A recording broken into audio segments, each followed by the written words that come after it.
That huge stack of books behind me right there, that's what I read in the month of July. Who's with me? I ate down. We're here today to talk about these 12 books behind me and why they were good and why you should read them, or maybe why they were terrible and why you shouldn't read them.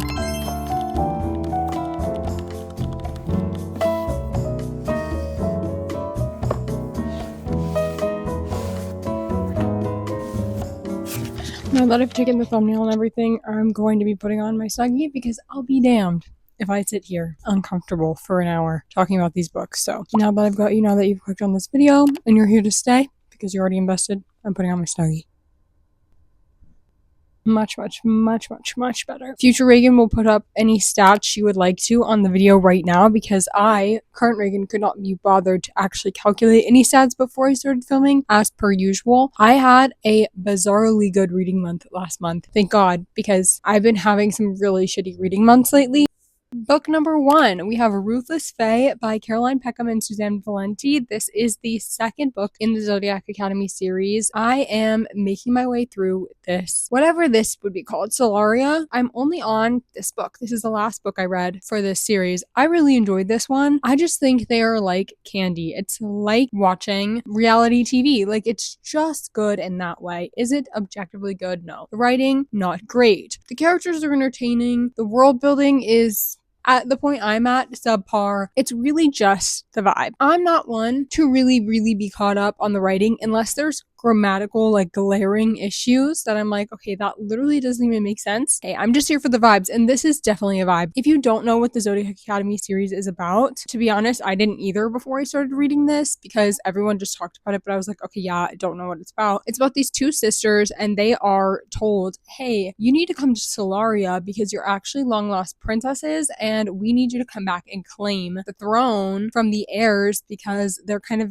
and we don't like them. And so they kind of are transported back to this world. At first they're like, no, we gotta get back to the human realm, like, we're not fucking with this. Then they kind of are like, wait a minute, we're here to stay, we're doing this, we're claiming our throne. So it's them in like a magical academy setting. It does start out with bullying. At the point I'm at right now in this book, like after the end of this book, we are still kind of in the bully territory. And I know people are obsessed with them. So I'm like, I'm waiting to see when that will change, when that will turn. I don't know. Do with that what you will. If you've been wanting to start the series, I say try the first one. If you really find nothing redeemable about the first one, then maybe like, If you get through it and you're like, okay, that was fun, but like, I don't like the bully romance, then maybe continue. If the bully romance is what's really getting you, then like, I think maybe try your hand in like the first 3 books.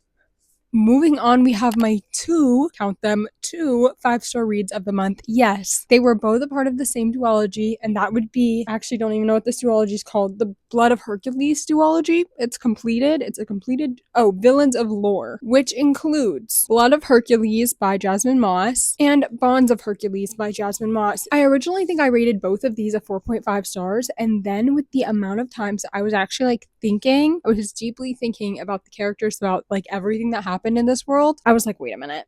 Going back, changing it to a 5-star, because what do you mean? This is a slight spoiler. If you don't want to know, skip ahead like 30 seconds, but what do you mean? She gets her ear cut off in battle, and he sees that. He's like, I don't want her to be permanently disfigured from this. I'm gonna cut my own ear off and sew it back onto her during battle so it can regenerate. Huh?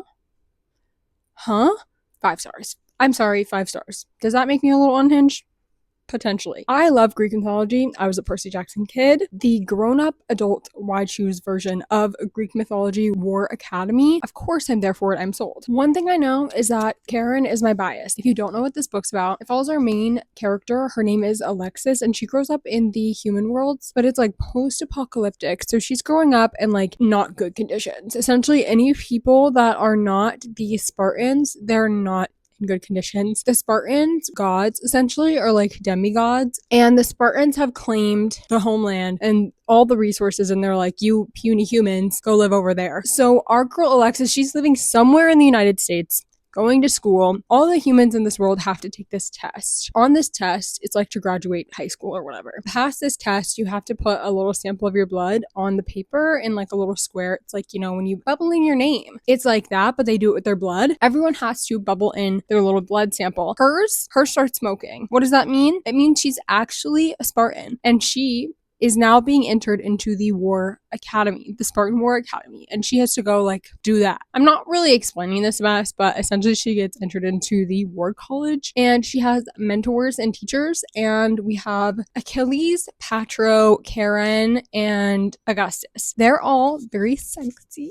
Yes, they're very sexy. My bias, like I said, Karen. Second bias, probably Achilles. I'm sorry, Achilles is muzzled. They put a muzzle on him because of how powerful he is. Yeah. It's actually not very spicy. Like, you don't get all that much spice, which is something that I love because, like, it's pretty slow burn. It takes the entire duology very, very much at the very end. Are they accepting of their relationship? 5-star duology, like, I will be thinking about Karen and his actions till the day I die. Our FMC Alexis, I think she's my favorite FMC I think I've ever read from. She's so dry and witty and funny, and you actually laugh. Like, I laughed so much at the internal thoughts of our FMC. She also is very awkward. She's like really loves math. Think of like an Allie Hazelwood FMC, but like very, very badass, and also so depressed that she wants to herself. I think Jasmine Moss is now one of my auto-buy authors. She's coming out with a few new books, and I think one like semi soon, and I will definitely be there on release day because if that is what she writes, I love.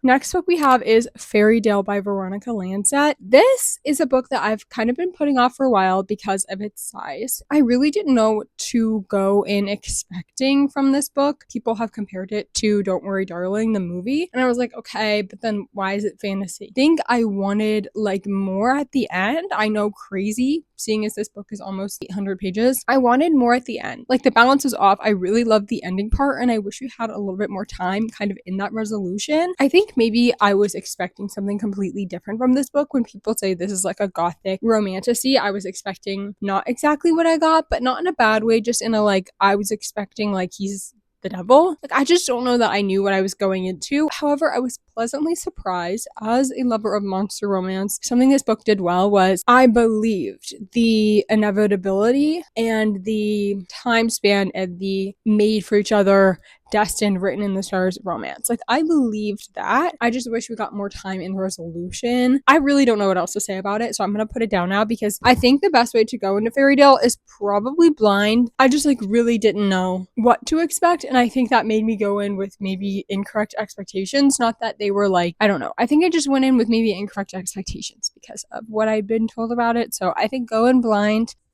Then I read Lady of Darkness by Melissa K. Roehrich. This is the second series I've read by Melissa K. Roehrich. I first read the Legacy series, and then I went back and did Lady of Darkness. I think maybe that this could be a higher rated series for me than Legacy. Gasp. I really had no expectations, didn't know what I was getting into when I started Lady of Darkness. I knew the plot of Legacy when I started it. I didn't know the plot of Lady of Darkness. I was very pleasantly surprised. This was like, to me, what I wanted Throne of Glass to be. I notoriously do not like Throne of Glass, and not because I think it's like poorly written or bad. I just could not for the life of me connect to the characters. I think I connected to the characters of this better. There was assassins, there was sisterhood, there's like tragedy. What I wanted out of Throne of Glass, the connection I wanted, I got in this. I'm not comparing them. Like, I'm not saying if you like Throne of Glass, read this, or vice versa. I'm saying that what I thought, what my expectations are when I was reading Throne of Glass, they were not met, but they were met in this book. Loved it. I love Melissa K. Roehrach's writing. I love her characters. I find her worlds very engaging and interesting. I like how dark they are as well. Like, I've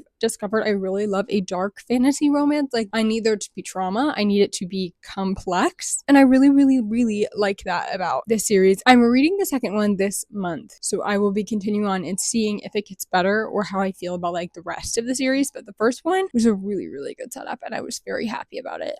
Then we started reading for my book besties video, which I will pop up on the screen. I had 4 book besties choose books for me to read for a week. Bestie Ashley, Alexia, my best friend Leah IRL, and then Laura. She is like my favorite booktuber ever. So I had them choose my reads, and this was Ashley's pick, Not Quite Dead Yet by Holly Jackson. I adored this book, this thriller. I have a hard time with thrillers. I feel like I'm a little bit hard to please when it comes to a thriller because I just think that the aspect of not being able to connect to the characters, like I genuinely normally don't care what happens to the characters, and therefore like it makes it hard for me to be invested and then care when the plot twist happens, because I'm like, okay, well, I knew something was gonna happen and I knew that you were stupid, so like it was gonna happen to you. This one I think uniquely made me care about the characters pretty deeply, which I think was a nice change for a thriller. The premise of this book is on Halloween, our girl, she goes and gets herself murdered. She actually survives this, but sustains a really, really bad brain injury. She's essentially told,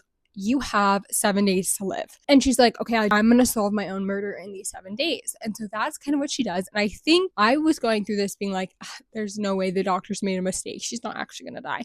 She dies. Uniquely made me care about the characters a little bit more, because she was really living out her last days, making sure she doesn't die regretting anything, especially with the people in her life. It was really fun. Like, it's set over Halloween, like she gets murdered on Halloween. So if you want a Summerween or a Halloween vibe book, this is the one for you. It was just a really well done thriller, and I think because I connected to the characters, I actually cared, and it made me feel something when the plot twisted. So then Bestie Leah chose Fallen Gods for me by Rachel Van Dyken. This was a book that I was absolutely so excited to get to. This is something that I just like went into the bookstore, I was looking around, and I decided to buy it because I love the cover. The premise was absolutely gag. If you haven't read the premise for this, read it, but I'm not going to read it to you again because I've read it to you in so many videos at this point now. The gods have awakened. They're mad, but they don't have their memories, and so our main girl is like the daughter of this god. This is all Norse mythology, by the way. She's a daughter of this god, and she has to go infiltrate this university setting to like find out information about the opposing gods, kind of. She falls in love along the way. So like the premise is actually so gag. The execution was unfortunately not. The entire plot of this book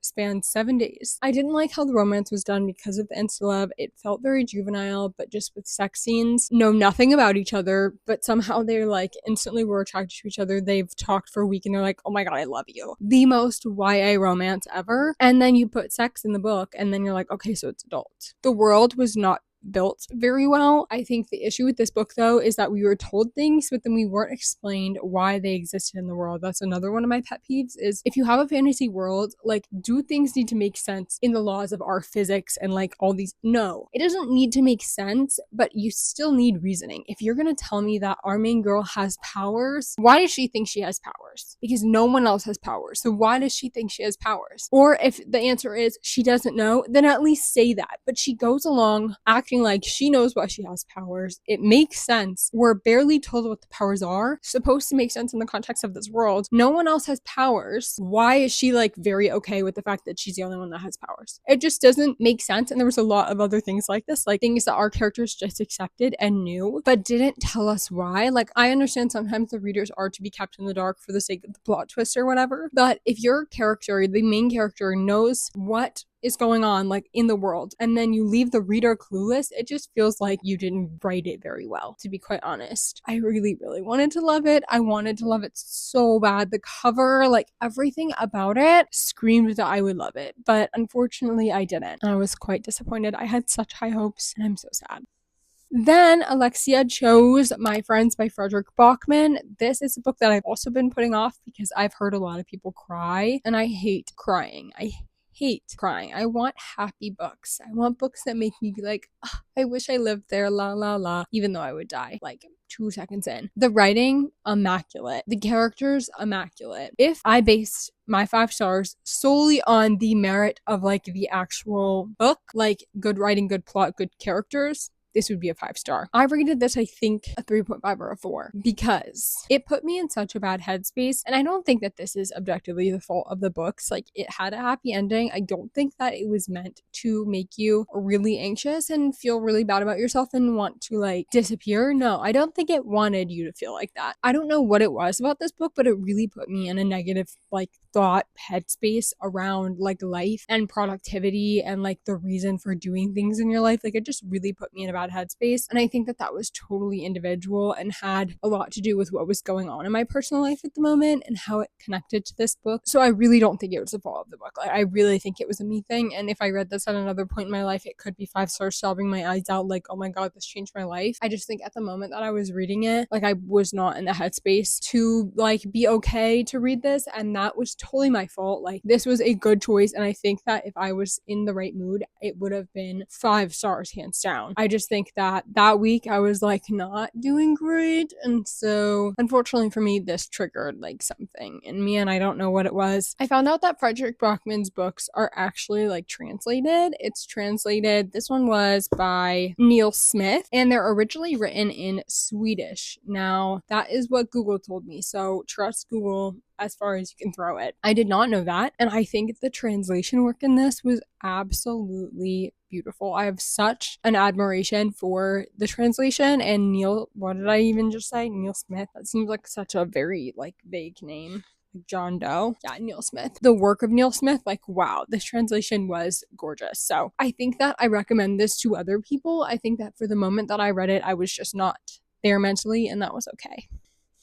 Then last in that video, we had When the Moon Hatched by Sarah A. Parker. This is the one that Laura chose for me, and I absolutely adored this book. I rated it a 4.5. I love dragons. I love this world, and I love this MMC. I think Con is probably one of my new favorite MMCs, I think, ever. The man obsessed trope, and it's not even like a trope, just like reading a book and the man is obsessed for whatever reason, whether he's like neurotic or like in this book, the reasoning here, or like whatever the reasoning may be. A man who is absolutely down bad obsessed cannot think of anything else but the FMC, and he like literally cannot do anything else but make her happy, and he wants everything like to go good for her, even if it means him having to not be in the picture. Like, he is that down bad. Yeah, that will do it for me every time. And hey, Con, he was there. He was on the same vibe as me. Like, he knew the assignment, he took it, and he said, I'm doing the extra credit. This edition is absolutely gorgeous, and I can't wait to get Ballad of Fallen Dragons in this edition. I don't even want to explain the plot to you because I'm kind of getting tired, and also generally I don't think that this book is as difficult as people make it out to be. It's not that hard to understand. I do think I watched a video by, I think their name is Lex, and they read this book,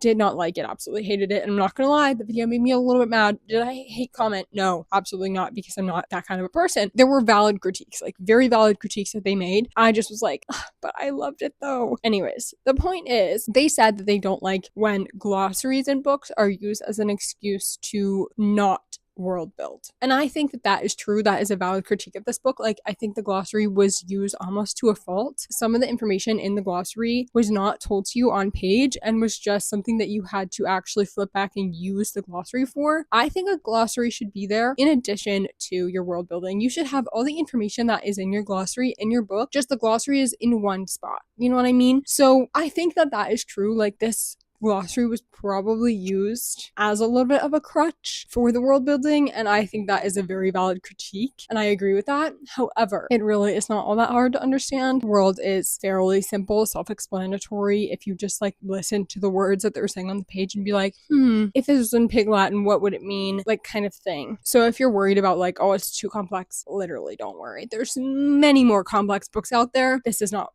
one of them. Like, it's written very well, I think, and with that caveat of the world building, like, I think it's done very well. The world is fleshed out. It made sense. There's enough detail for me. I do think that it's not all that complex of a fantasy in my opinion, but yeah, in a good way. Like, I think it was done very well. I was super satisfied. I rated this a 4.5, but I don't even know what I'm saying at this point. I just love this book, and there was dragons in it, and I think they were used very creatively, and a lot of the imagery was very beautiful, and I'm very excited to read the next one. So yeah, I'm losing steam so quickly. I just want to lay down and read, but I have so much work to do. Next book I read was The Bridge Kingdom by Danielle Jensen. I read this kind of in 2 parts, so I did like the first part before I filmed that video with the book besties choosing, and then the second part after I finished. I unfortunately did not love this one. The beginning was very promising. Like, I think the plot was very promising, and the world, like having a world that relies on one kingdom for trade, and like the politics of the trade and the goods, because I think that's something we don't very often talk about in fantasy books, like the actual, how do people get food? Where do the crops grow? Who is growing those crops? How are they getting to you? Like, all of those logistics I think was very interesting to explore in a book like this. I think probably what I didn't love is the characters. I didn't care all that much for the MMC. I didn't care all that much for the FMC. They weren't like annoying or bad. I just like didn't really care about them. And I think also, I don't even know. I don't think that out of all the fantasy books that I've read that this one wowed me. It was very average. I just didn't care all that much. Like, it wasn't good. It wasn't bad. It was just like meh. And to be honest, there's so many good fantasy books on my TBR right now that I don't think I'm going to be continuing with the series because I don't have time for just like a meh book. If it's going to be just meh, like I don't need to continue, especially if the rest of the books in the series are going to be just meh. I've heard it gets better, but I just don't know that I care enough to wait for it to get better when I have so many other series on my TBR that I'd rather put my time and energy towards those ones. So I think that's why this one is just, it's not for me, but not in a bad way, just in a way of like, meh, maybe I'll come back to it one day, but I don't need it on my TBR right now.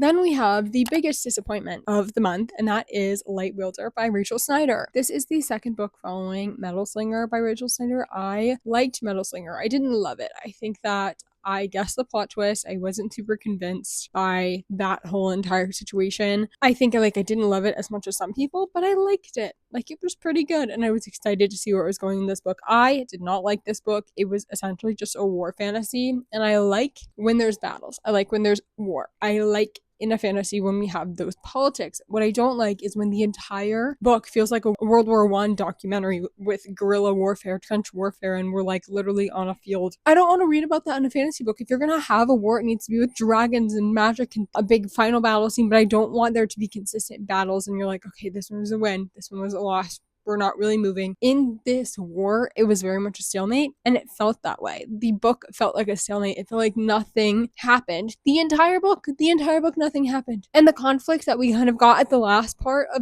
the last book, it disappeared pretty damn quickly to me. Like, really, nothing happened. If you are going to give me a time jump, I need to believe that there's a time jump, not because you told me, but because the characters felt like they've aged, they've changed over the whatever X amount of years that you've given me. I think in this one it was like 5. It needs to feel like they've aged 5 years. For them, they were like, what, 19? That would be 24. That is a large time jump. The age difference from 19 to 24, they would have character development on their own separately. So if you're going to give me a time jump, we should start off the book feeling like the characters are different, because they are, and they should be. I don't know, it just didn't feel very real. And I didn't like this book, and I'm very sorry, but I gave it like a 1, I think. If there's any more books, like they set up for another book, not in this series, but like a spinoff, I don't think I'm gonna read it unless people are saying it's really amazing. Like, I don't care, unfortunately. This book just made me not care. It was very boring, and it was a slog to get through, so. We have our last book that I read this month. We have Riftborne by Grenwich and Lennox. Unfortunately, this was also kind of a disappointment. I rated this as solid 3 stars, so it wasn't terrible, but I thought this was going to be 5 stars. Amazing, awesome, because so many people love this series to death. And I will say, I've gone on to read the second book in this series. I like it a lot better. It makes sense now why people love the series, but I still think that you have to give us a good first book if you want me to go into the second book. The only reason I went on to the second book is because people were telling me to, because people online are like, oh my god, you have to read Riftborne to get to Duskbound. I don't want your series to feel like that. I want it to be fun all the way through. Give me a good first book, plot can twist, give me a good second book. I don't want to have to like push myself through the first book to really get good later on. I don't know, is that a hot take? Maybe. But anyways, this follows via Riftborne. In this world, there's like Riftermar, and then there's the mainland. There's a lot of these situations going on in our current geopolitical climate. Luminaria, the main continent, wanted to take over Riftermar, and they did so. And Riftermar, in their history, was painted as a negative, rebellious, like you were always meant to be part of our territory, blah, blah, blah. Sounding familiar? Yeah, I thought so. It was very like meh. Honestly, it was very meh. And like the whole book, I'm like, is this really what we're gonna be talking about this entire series? And then by the end, when we got to plot twist, I was like, okay, yeah, if I had put even a second more thought into this, I would have guessed that. But I don't think I did, because I was like so bored and just trying to get through it. But Fia Riftborne, she has powers. She has a focus, and the focuses are like kind of don't really make sense. Like the world has essence, and the essence is the magic in this world, and the essence runs through everybody. So you could be born with like the focus of being able to know which crops are ripe without having to look. That could be your essence, like the power that you have, your focus. For our girl Fia, she's like basically a mind bender. She can like get into people's minds. So you could really have like anywhere, anything on the spectrum, somehow essence will give it to you. So the essence runs through this world. Our main girl, she's really powerful. She gets scouted by the guard in this world. She's a little bit skeptical because her people have been oppressed, but she's like, okay, fine. This is like probably good in the long run, so I'm going to join the guard. And then she joins the guard, and then a bunch of stuff happens, and then we get to the second book. It's okay if the plot of your first book is not the whole plot of the whole series. That is actually preferable. What I would like, though, is for that plot, the first plot, to at least be interesting. At least be entertaining, at least be believable. If you're gonna fake me out good. I'm so tired of talking and I'm done. That is the last book that I'm gonna talk about in this video because I am done. I'm glad I put on my Snuggie because I did not want to sit like the whole time, so I was just like kind of slouching, and I'm sorry if that's really annoying to watch, but I slouch, especially when I'm filming these videos. I need to get myself a chair. To be honest, we need to really start doing these podcast style. If you would like me to start doing these more podcast style, totally can do that. Would love to like lay in my bed and talk to you on a microphone and like just lay. I could totally do that if you wanted me to. Please say you want me to. Thank you for watching. I hope you enjoyed. Check out the message to the book besties in the description as always, and check out my reading vlogs from this past month because all of these books, I think every single one of them actually is in a video. I love you all. If you liked this video and you like me, subscribe. If you don't, I'm gonna be super offended. Just kidding. Only do it if you want. And I will see you in the next video on my channel on another Sunday. And I love you so much. Bye.